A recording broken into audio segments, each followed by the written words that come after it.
Welcome to Learn, a series of digital scrapbooking tutorials by Studio Wendy at Scrapbook Graphics. Today we're going to be looking at Pocket Pages 2. Pocket Pages 2 is a follow-up set of actions and tools to Pocket Pages 1. And in Pocket Pages 1, we created pocket-style photos and journal cards and placed them onto a completed layout. So every layout resembled a traditional Project Lifestyle pocket page. In Pocket Pages 2, we have a set of journal card actions to create individual journal cards that we can either print out at home to slip into those pocket pages, send off to be printed on 4x6 sheets so that they can come back and be slipped in there, put up several on a page to print out and cut out at home, or you can even just save these journal cards and use them with Pocket Pages 1. So with any supplies in your stash, you can easily create some journal cards to go with those supplies. So let's take a quick look at what's included in your download. First, you get the journal card actions, and those come in Photoshop CS and Photoshop Elements, and we're going to look through each one of those in just a minute. You get the cutter page actions, and what these are collage actions that put large and small cards up onto a sheet so you can print them out on an 8.5 by 11 sheet at home. You also get some cutter files in AI format, that's Adobe Illustrator, DXF, EPS, .studio, and .svg. And these formats will allow you to cut out individual cards on your die cut machine, as well as cut out the collage cards if it will work and is compatible with your machine. The cards are pretty big, and so not all cutters will cut all the way to the edge of the sheet of paper like is required if you're going to use these collage actions. But give it a try. So they're all included there for you so you can test it out on whatever system you have. And then one more little folder here are the scallop shapes. We have a few different shapes that we're going to use in combination with one of the journal card actions that we have set up here. So let's head on over to Photoshop. I'm in Photoshop CS5, but these actions work the same in Elements as well. And you'll see here we have the cut collages loaded, the horizontal actions, and the vertical actions. The horizontal and vertical actions are exactly the same, with the difference being, of course, the orientation. In each set here, you'll see we have the 4x6 sets and the 3x4 sets. So these are the large cards and the small cards. And within each of the large and small, we have 7 different types of journal cards: a doodled, an embellished, a paper strip, 2 paper strip, a border, a scallop, a photo right and left or top and bottom when we get down to the vertical, and a text layout. And then we have the ability to add lines. These are straight lines to journal on, to add wavy lines, and we can save it as a PNG or a JPEG. And you get those same options right down here in the vertical set. We're going to go through each one of these, and I'm going to be showing you how they all work. We're going to do a couple in each size. That way we have a few at our disposal when we run the cut collages. So let's get started with the doodle action.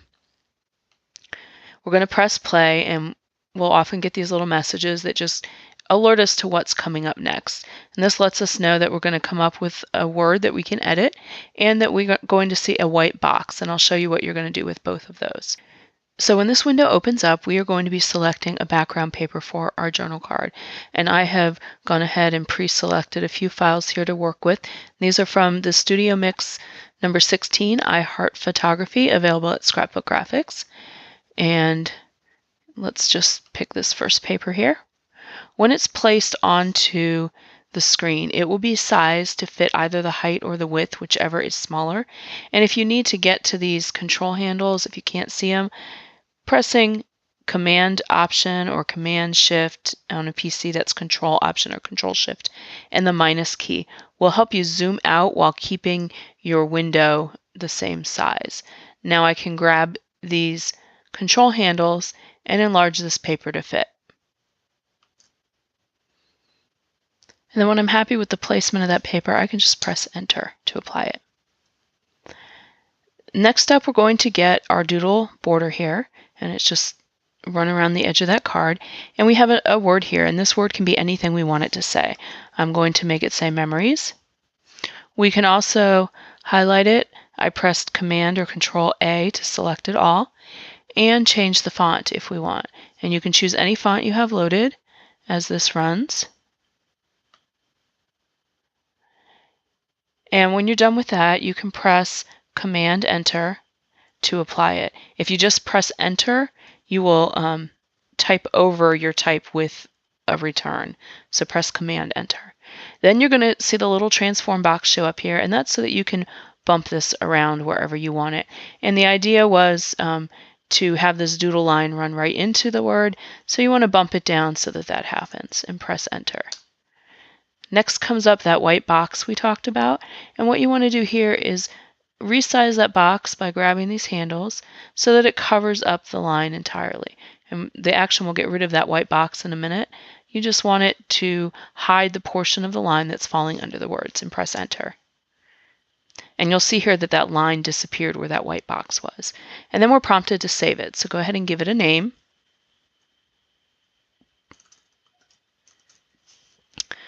And I'm going to name it One Doodle Large just so we can keep track of it later.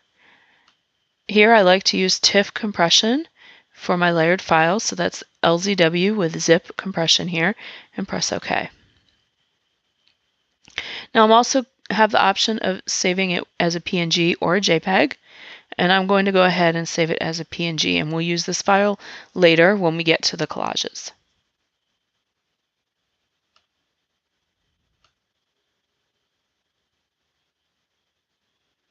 When I'm done, I can close out of that. And now I'm going to go on to the next one. The next one up is the embellishment action, and this will allow us to place 2 embellishments onto the journal card that we create. So we're prompted again for our paper, and I'm going to use this one this time. Resize it and press Enter. And then we're prompted for a couple of elements, and I've picked out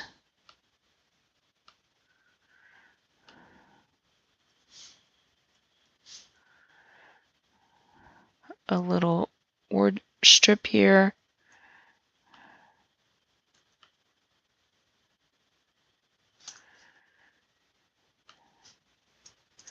And a stamp.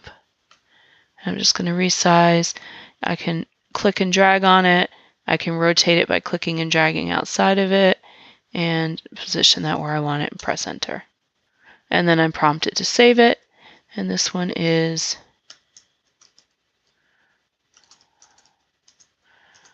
right there. And let's save a PNG as well.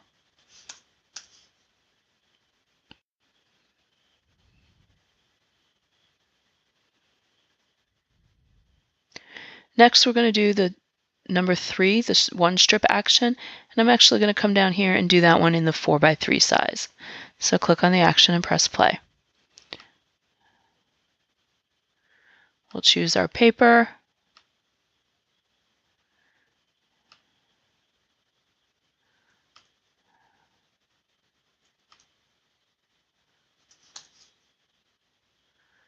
And then we're prompted for a paper strip. Now you can use an actual paper strip, or you can just choose a full-size paper, and then you're given the opportunity to position it. And the idea here was just to add a bit of a border to the paper like that, a little paper strip. And when you're happy with the placement, press Enter. And then again, you're prompted to save it. 3, strip 1, horizontal, small. And I'm naming them this way just so it'll be easier to show you how they work when we get to the collage sheets. Let's save a PNG.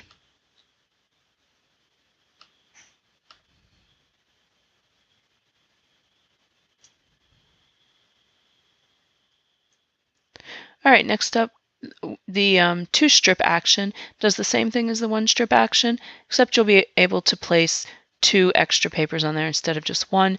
You can put them top and bottom, left and right, or even just stack them in any arrangement that you want.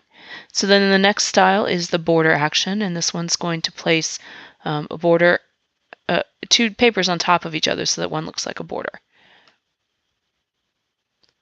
First, you're going to choose your bottom paper, and I often like this one to be something with a stronger pattern to it.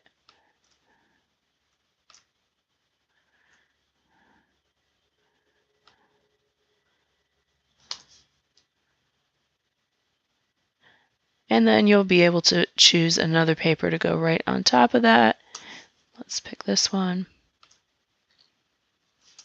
and apply it there.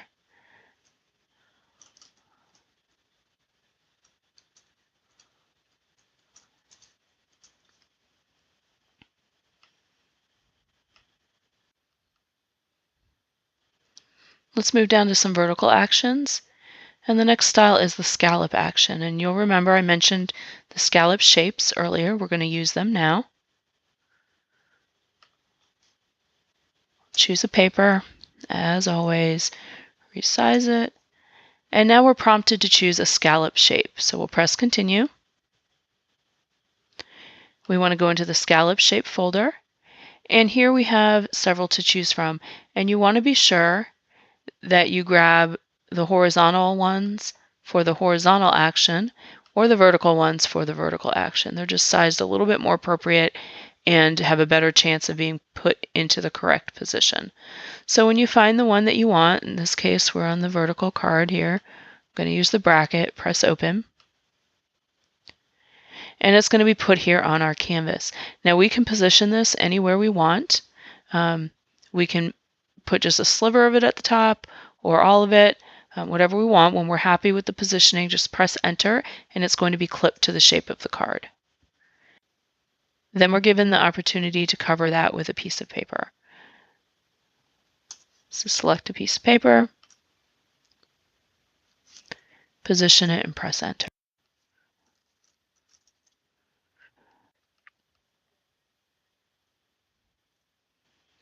Next up is the photo top and photo bottom, or photo left and photo right actions.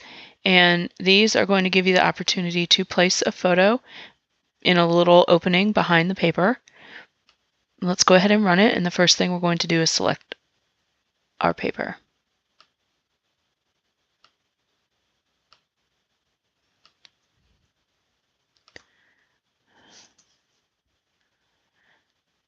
Then we're given a photo opening here. You can see it on the screen there. And we're going to be able to fill that with any photo of our choice. I'm just going to use another paper to put behind there just to demonstrate the action. So in this case, I'm just going to put a paper back there, but you can put any photo. And actually, for any of these actions, whenever it calls for a paper, you can use a photo. It's completely flexible like that.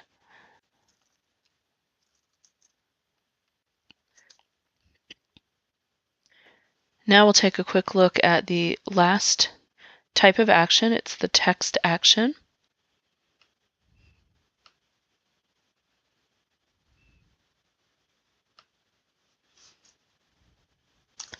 Choose our paper and place it.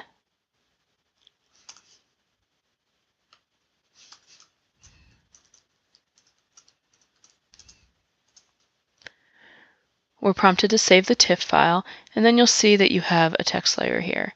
And if you double click on it, you'll be able to edit the font size. You'll be able to edit the font. And if you click on your character palette, you can play with the spacing between the layers as well as the spacing of the letters themselves. If you want it condensed a little bit more, you can go with more of a handwritten look, and you'll see that this text layer is clipped right to this card, so you can put this right here on the edge if you want. And you can put anything here. It doesn't have to be the days of the week. You could list out your journaling, your memories, part of your story, your title, whatever you want to be here. You can even just make it be one word and run it on the top. It's completely flexible, however you want to use that text box. So that is the text action right there. And real quick, while I have this up, I want to show you the add lines actions. There's two of them, add lines and add lines wavy. And so I'm going to press the first one. You'll see real quick, it just adds some basic journaling lines.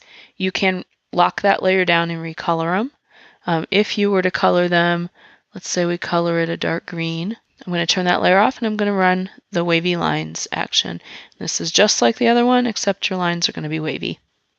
So there it goes, and it gives you some nice curved wavy lines. And then again, you've got your save actions. So let's save this.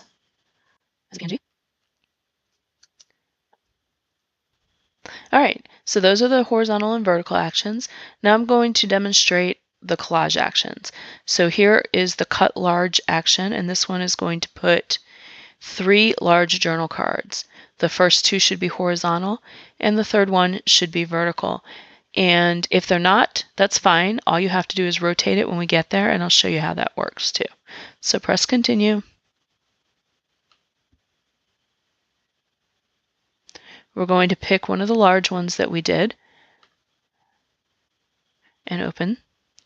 It's going to place it right here on the page.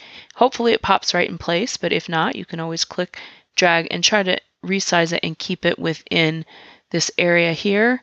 It does come over the edge just a little bit, and that's on purpose so that when you trim it, you have a little bit easier time trimming. So that's the first one. Let's add a second one. And of course, you can use all of the same ones on here or different ones. That's completely up to you. Now I'm going to show you what it looks like if I don't have a vertical card. The third card called for was a vertical one, but if I choose another horizontal one, that's okay too. You'll see it'll just come up here on the screen in a horizontal format, and I just need to click to rotate it around to have it fit onto the template here and press enter. Then we're prompted to save. And we can move on to the next sheet of cards. I'm going to run a small one now. And that tells me I'm going to open 6 small cards, and they should be horizontal or we need to rotate them.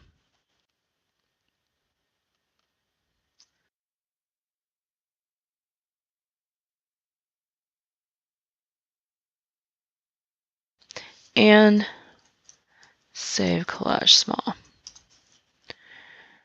The final collage sheet mixes the large and the small. We will get 2 large horizontal and 2 small vertical.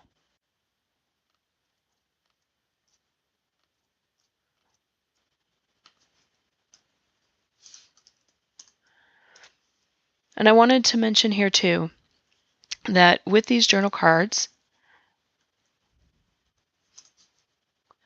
you can choose to, of course, completely add other things to them. If you want to add photos or your journaling right here before you print them out, that's perfectly fine. Or you can print these out just like they are and then handwrite your journaling or add physical photos or memorabilia right onto these cards. It's completely up to you and completely flexible that way. So this way, if you want to go more digital, you can, and you can use them to work with any kit that you have in your stash.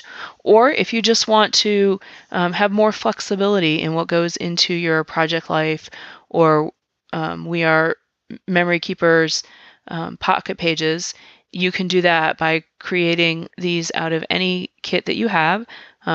Put a whole bunch of them up on a sheet, cut them out, and have them ready on hand for whatever you want to record later. So you can just have the blank ones like this and make yourself up a stash to keep on hand. So that is the Pocket Pages 2 set. And like I said too, remember once you save these PNGs, if you want to use them on a layout, you can use them with the Pocket Pages 1 actions as well. So I hope this tutorial has been useful. Thanks for watching this episode of Learn It.